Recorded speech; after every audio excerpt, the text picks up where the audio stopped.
Hi everyone, this is Wesley Chun from Google.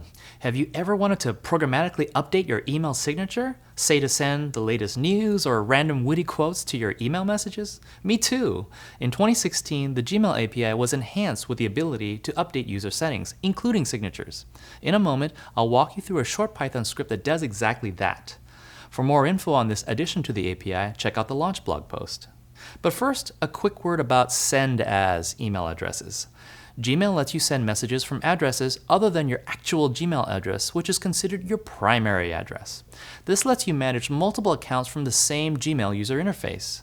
As expected, you need to own or have access to the alternate email accounts in order to do this.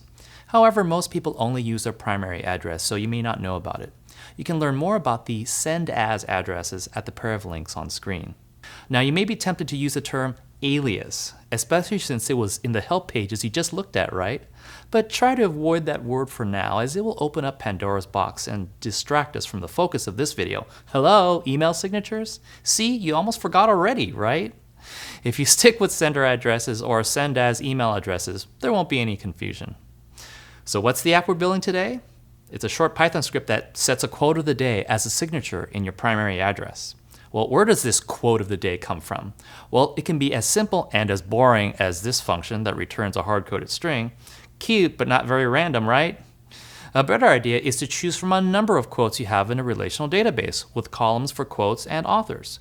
Here's some sample code for data in a SQLite database. More random, which is cool, but not as efficient because we're selecting all the rows and then choosing one randomly. I prefer to use a web service instead, using a REST API. The code snippet here does exactly that.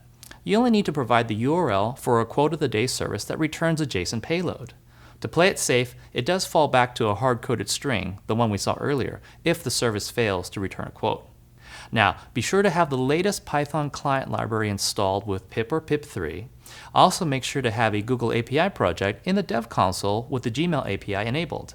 Finally, if you're new to the Gmail API, check out our intro video first. If you're ready, let's go to the computer and take a look at the code.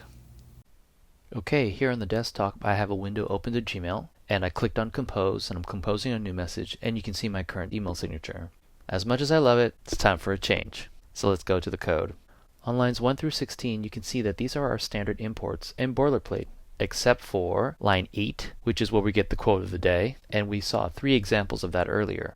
On line 10, we need to have the authorization scope to access Gmail settings. And then on line 16 is where we build a service endpoint to Gmail.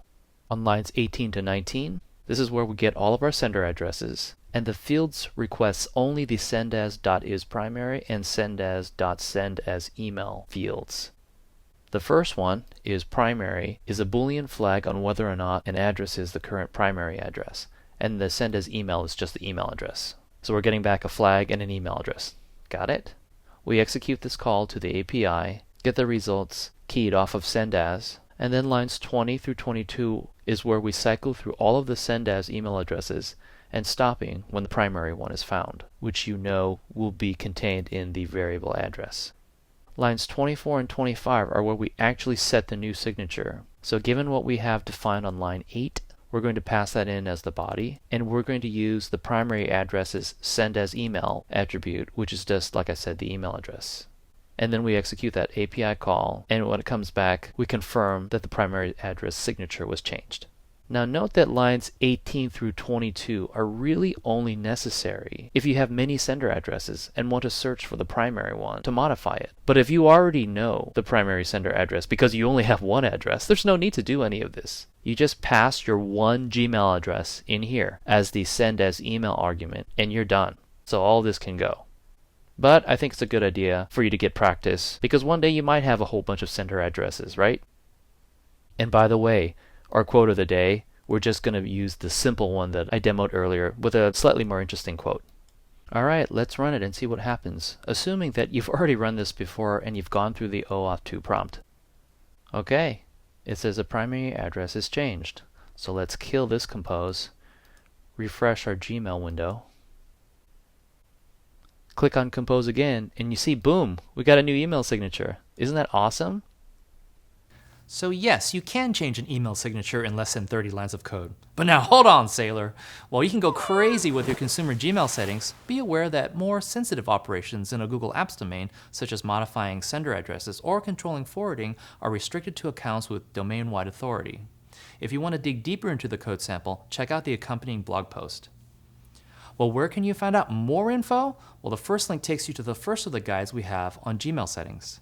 If you're new to the API and want to get an overview, check out the second link. The last link takes you directly to the API reference docs.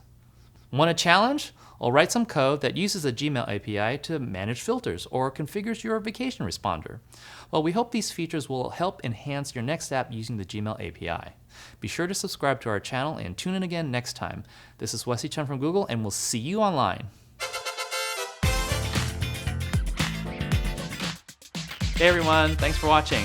Check out these related videos, and we'll see you next time.